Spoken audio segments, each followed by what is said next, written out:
Friends, welcome to Shifani vlogs. எல்லோரும் எப்படி இருக்கீங்க? நல்லா இருக்கீங்களா? நான் ரொம்ப நல்லா இருக்கேன். நீங்கள் இப்போ தான் ஃபஸ்ட் டைம் இந்த வீடியோ பார்க்குறீங்கன்னா, என்னோட பேர் ஷிஃபானி. இந்த வீடியோ முழுசாக பார்த்துட்டு இது உங்களுக்கு பிடிச்சிருந்துச்சு அப்படின்னு சொன்னால் நம்ம சேனலை சப்ஸ்கிரைப் பண்ணிக்கோங்க. இன்றைக்கி நம்ம சேனலில் வீடியோக்குள்ளே போடுறதுக்கு முன்னாடி ஒரு டிஸ்க்ளைனர் கொடுத்துட்றேன். உங்களுக்கு பிளட்டு பார்க்குறது பிடிக்காது, அப்புறம் இந்த கட்டிங் வெட்டிங் எல்லாம் பிடிக்காது அப்படின்னா தயவு செஞ்சு இந்த வீடியோ ஸ்கிப் பண்ணிக்கோங்க. ஹஸ்பண்ட் வந்து இன்றைக்கி ஒரு 4 கிலோ சைஸில் ஒரு பெரிய சூர மீன் எடுத்துகிட்டு வந்திருந்தாங்க. அதை எப்படி நாங்கள் கட் பண்ணுவோம், எங்களோட கவலைகள், கஷ்டங்கள், அப்புறம் எங்களோட ரிஸ்க் விஷயங்கள் இது எல்லாத்தையுமே கொஞ்சம் எனக்கு தெரிஞ்ச அளவுக்கு நான் உங்களோட ஷேர் பண்ணிக்க போகிறேன். இதுதான் இந்த வீடியோ ஃபுல்லாக இருக்க போகுது. நான் ஆரம்பத்திலே சொன்ன மாதிரி பிளட் உங்களுக்கு பிடிக்காதுன்னா வீடியோ ஸ்கிப் பண்ணிக்கோங்க. அப்படி பிடிக்கும்னா இப்போ வாங்க வீடியோக்குள்ளே போகலாம்.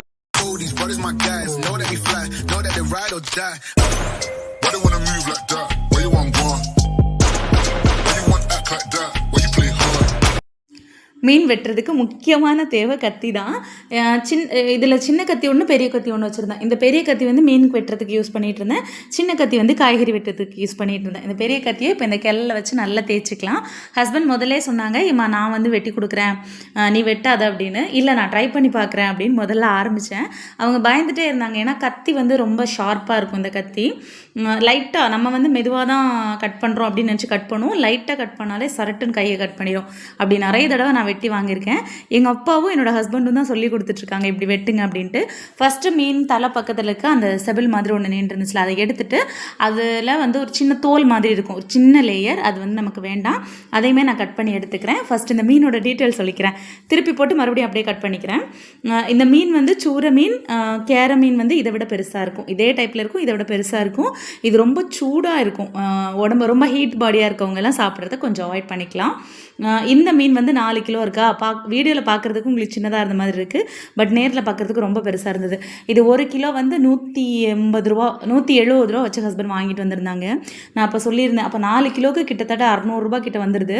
600 ரூபாய்க்கு மீன் வாங்கணுமாப்பா அப்படின்னா அவங்க சொன்னாங்க, நல்ல மீன் சாப்பிட்டு ரொம்ப நாள் ஆச்சுமா, அதனால் நீ இந்த மீன் இருக்கட்டும் அப்படின்னு வாங்கிட்டு வந்தேன் அப்படின்னு சொன்னாங்க.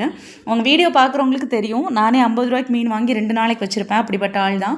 600 ரூபா மீன் அப்படின்னு சொல்லும்போது கொஞ்சம் ஜர்க் தான் ஆனேன். பட் அப்புறம் ஓகே, குழந்தைங்களும் ஹஸ்பண்டும் விரும்பி சாப்பிடுவாங்க. எனக்குமே இந்த மீனோட தலை, இந்த மீனுன்னு மட்டும் இல்லை, எல்லா மீனோட தலை பார்ட் வந்து எனக்கு ரொம்ப பிடிக்கும். ரொம்ப டேஸ்ட்டாக இருக்கும். அந்த தலைக்குள்ளே இருக்க மூளை, அதை ருசிச்சு சாப்பிட்டவங்களுக்கு மட்டும்தான் அதோட ஃபீல் தெரியும். அதனால் இருக்கட்டும் அப்படின்னு சொல்லிட்டு வந்ததும் கட் பண்ண ஆரம்பித்தாச்சு. எல்லாருக்குமே ரொம்ப ஆர்வம். வீடியோவில் நான் கட் பண்ணுறதையும் மீனையும் மட்டும்தான் காட்டிக்கிட்டு இருக்கேன். பட் என்னை சுற்றி எங்கள் அப்பா, என் தம்பி, என் 3 பிள்ளைங்க எல்லாருமே நின்னாங்க. எனக்கு மீனை பார்க்குறதும் மீனை வெட்டுறது பார்க்குறதும் ரொம்ப பிடிக்கும். நான் கையை கட் பண்ணிடுவேன், அது மட்டும் இல்லாமல் சதையோடு கட் பண்ணிட்டு வரமா அப்படின்ட்டு ஹஸ்பண்ட் வந்து அந்த மீனை வாங்கி கட் பண்ண ஆரம்பிச்சிட்டாங்க. ஃபஸ்ட்டு சைடில் உள்ள எல்லா அந்த தேவையில்லாத பாட்டெல்லாம் கட் பண்ணி எடுத்துட்டு அதுக்கப்புறமா நடுமுள்ள மட்டும் விட்டுட்டு சதை பகுதியை மட்டும் கட் பண்ணி எடுத்துக்கிறாங்க. இது வந்து கத்தி ஷார்ப்பாக இருக்கிறதுனால ரொம்ப ஸ்பீடாக போகும். வீடியோவுமே நான் ஸ்பீட் போட்டு தான் இருக்கேன். அது கொஞ்சம் ரொம்ப லென்த்தியாக வளவலன்னு பேசுகிற மாதிரி இருக்குமே அப்படின்றதுனால வீடியோவுமே நான் ஸ்பீட் போட்டிருக்கேன். கழுத்துக்கிட்ட உள்ள பார்ட்டையும் கட் பண்ணிட்டோம். அந்த இடத்த கட் பண்ணிட்டோம்னா நம்ம வெட்டின சதை வந்து தனியாக பிரிஞ்சு வந்துடும். குடல் எவ்வளோ பெருசு இருக்குது பார்த்தீங்களா. குடலை மட்டுமே தனியாக ரோஸ்ட் மாதிரி வைக்கிறதுக்கும் நல்லாயிருக்கும். நல்ல நெய் மாதிரி இருக்கும், சூப்பராக இருக்கும் சாப்பிட்றதுக்கு. இதில் வந்து கட்டுன்னு ஒரு பார்ட் இருக்கும். அதை கட் பண்ணதுக்கப்புறம் நான் உங்களுக்கு வீடியோவில் காட்டுறேன். கட்டுன்னு ஒரு பார்ட் இருக்கும். அந்த பார்ட் வந்து உடையாமல் எடுக்கணும். உடையாமல் எடுத்தோம் அப்படின்னு சொன்னால் தான் மீன் வந்து டேஸ்ட்டாக இருக்கும். ஒரு வேளை உடஞ்சி அது மீனில் பட்டுருச்சு அப்படின்னு சொன்னால் மீன் சாப்பிடவே முடியாது. அந்த அளவுக்கு ரொம்ப ரொம்ப கசப்பாக இருக்கும். அந்த இருக்குல்ல, ஒரு பச்சை கலரில் இருக்குல்ல, அதுதான் கட்டு. இது வந்து தாய்ப்பால் குடிக்கிற குழந்தைங்க வந்து அந்த தாய்ப்பால் குடிக்கிறத மறக்கணும் அப்படின்றதுக்காக இதை யூஸ் பண்ணுவாங்க. குழந்தைங்களோட வாயில் தேய்ச்சி வச்சிட்டோம் அப்படின்னு சொன்னால் அதோட கசப்பு தன்மை இருக்கும், குழந்தைங்க பால் குடிக்கிறத அவாய்ட் பண்ணிடுவாங்க அப்படின்றதுக்காக அதை யூஸ் பண்ணுவாங்க. குடல் மட்டுமே எவ்வளோ பெருசாக இருக்குது பார்த்தீங்களா. இது வந்து புளிமுளகு மாதிரி வைக்கிறதுக்கு நல்லாயிருக்கும். ஃபஸ்ட்டு பார்ட்டை சதை பகுதியை மட்டும் எடுத்து வச்சா அடுத்ததை திருப்பி போட்டு ரெண்டாவது அந்த மறுபக்கம் இருக்கிற சதையுமே கட் பண்ணி எடுத்து முள்ளிலேருந்து சதை பகுதி எல்லாத்தையுமே கட் பண்ணி எடுத்துகிட்டு பீஸ் போட போகிறோம்.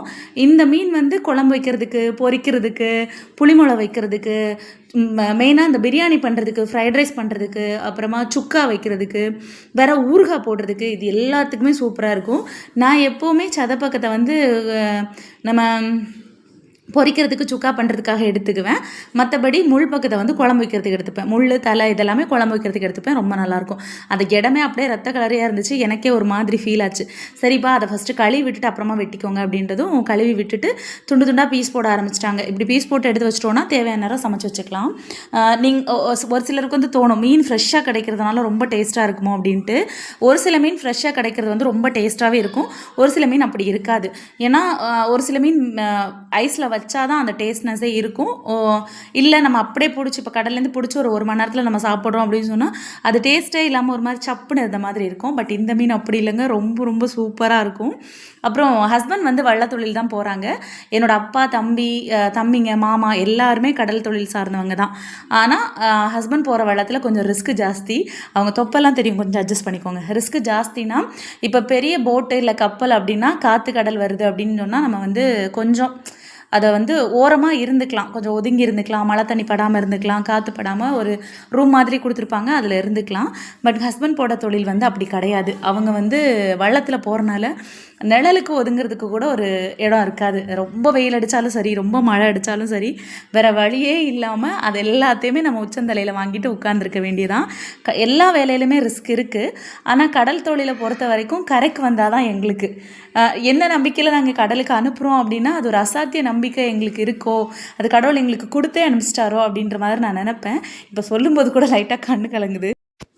இதில் இன்னொரு இம்பார்ட்டண்டான விஷயம் என்னென்னா, எங்களோட குழந்தைங்களுமே கடலை பார்த்து பயப்படாமல் வளர்றது தான் ஒரு பெரிய விஷயம். நாங்களுமே ஓரளவுக்கு நம்ம கடல் தொழிலை விட்டுட்டு கரை வேலைகள் பார்க்க ஆரம்பிச்சிட்டோம். அதனால் நாங்கள் என்ன ஃபீல் பண்ணுவோம் அப்படின்னா, நம்ம தான் இவ்வளோ கஷ்டப்படுறோம், கடல் தொழில் ரொம்ப கஷ்டமாக இருக்குது, அதனால் கடல் தொழிலை விட்டுட்டு நம்ம பிள்ளைங்களாவது நல்லா படித்து முன்னேறணும் அப்படின்றதுனால நிறைய பேர் இப்போ நாங்கள் படிக்க வைக்கிறோம் பிள்ளைங்கள. அது மட்டும் இல்லாமல் எனக்கு நல்லா ஞாபகம் இருக்குது, என்னோடய தம்பி வந்து கடலுக்கு போயிட்டான். அவன் வந்து ஒரு 7ஆம் கிளாஸ் படிக்கும் போதே போயிட்டான், குடும்ப சூழ்நிலை காரணமாக போயிட்டார். அதுக்கப்புறம் என்னோடய சித்தி பையன் வந்து போகிறதா இருந்தது. அப்போ வந்து என் தம்பி வந்து சொன்னான், தம்பி படி, வேலை ரொம்ப கஷ்டம் அப்படின்ட்டு. அப்போ தான் நான் ரொம்ப ஃபீல் பண்ணேன், அது ரொம்ப அவ்வளோ கஷ்டப்பட்டு நமக்காக பண்ணுறாங்க அப்படின்ட்டு. ஓகே போதும், இது ரொம்ப சோகமாக போன மாதிரி இருக்குது. மீனோட சதைப்பகுதி எல்லாத்தையுமே கட் பண்ணி எடுத்துட்டோம். அதுக்கப்புறமா மீனோட தலை கட் பண்ணுறது பெரிய டாஸ்க்கு. இந்த பூ வர்றதுக்கு ரொம்ப கஷ்டப்படும். எப்படியோ கட் பண்ணி எடுத்துட்டாங்க. அந்த செதில்கள் பக்கம்லாம் கட் பண்ணி எடுத்தால் தான் தலை ஒரு பீஸாக இருக்கும். இல்லைனா இது ரொம்ப பெருசாக இருக்கும், குழம்பு வைக்கிறதுக்கு சட்டி நான் தனியாக தான் வாங்கணும். அதனால் அந்த செதில் பகுதியை வெட்டி எடுக்க சொல்லிக்கிட்டேன். அதையும் வெட்டி எடுத்துக்கிட்டு இருக்காங்க. அது எடுத்து முடிச்சிட்டோன்னா ஃபுல்லாக சூப்பராக ரெடி ஆகிடும். மீனோட தலையில் கண்ணும் மூளையும் சாப்பிட்றதுக்கு டேஸ்ட்டாக இருக்கும். கட் பண்ணி எடுத்துட்டாங்க. எவ்வளோ பெரிய மீன் அப்படியே பீஸாக ஆயிடுச்சு பாருங்கள். சூப்பராக எல்லாத்தையுமே கட் பண்ணி எடுத்தாச்சு. இதை நான் நைட்டுக்கு ஃப்ரை மட்டும் பண்ணி வச்சுக்க போகிறேன். எவ்வளோ வேஸ்ட் வந்திருக்கு பாருங்கள். இது வந்து அதோட வேஸ்ட்டு சதையை தனியாகவும் முள்ளை தனியாகவும் தலையை தனியாகவும் கட் பண்ணி வச்சுருக்கேன். வீடியோ ஓரளவுக்கு இன்ட்ரெஸ்டிங்காக இருந்திருக்கும்னு நினைக்கிறேன். உங்களுக்கு பிடிச்சிருந்துச்சு அப்படின்னு சொன்னால் நம்மளோட ஷிஃபானி விளாக் சேனலை லைக் பண்ணுங்கள், ஷேர் பண்ணுங்கள், கமெண்ட் பண்ணுங்கள். மறக்காமல் நம்ம சேனலை சப்ஸ்கிரைப் பண்ணிக்கோங்க. இவ்வளோ நேரம் இந்த வீடியோ பொறுமையாக பார்த்ததுக்கு ரொம்ப நன்றி. அடுத்ததாக ஒரு இன்ட்ரெஸ்டிங்கான வீடியோட கண்டிப்பாக உங்களை நான் மீட் பண்ணுறேன். எங்களோட ஃபிஷர்மேன் லைஃப் பற்றி நீங்கள் என்ன நினைக்கிறீங்க அப்படின்றத மறக்காமல் கமெண்ட்டில் சொல்லுங்க. Thank you so much. Bye. Take care. These brothers my guys. Know that they fly. Know that they ride or die. Why they wanna move like that?